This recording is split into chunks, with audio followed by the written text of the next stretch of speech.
کچے مکان دیکھ کر کسی سے رشتہ نہ توڑنا، کیونکہ مٹی کی پکڑ بہت مضبوط ہوتی ہے۔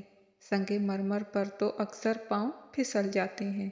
کوئی تمہارے لیے دروازہ بند کرے تو اسے یہ احساس دلا دو کہ کنڈی دونوں طرف ہوتی ہے۔ سمجھ نہیں آتا اس دنیا میں وفا کرے تو کس سے کرے۔ مٹی سے بنے لوگ کاغذ کے ٹکڑوں کے لیے بک جاتے ہیں۔ پرواہ مت کرو کہ کوئی کیا کہتا ہے، کیونکہ تمہارے گھر کے خرچ تم نے اٹھانے ہیں، لوگوں نے نہیں۔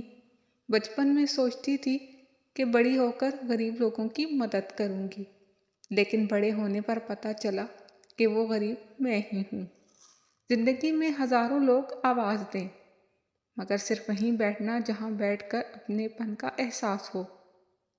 اگر کوئی ساتھ نہیں رہنا چاہتا تو اسے آزاد کر دو، کیونکہ پکڑ کر رکھے گئے رشتوں میں سکون نہیں ملتا۔ اگر آپ ان باتوں سے ایگری کرتے ہیں تو کمنٹ میں یس ضرور لکھنا۔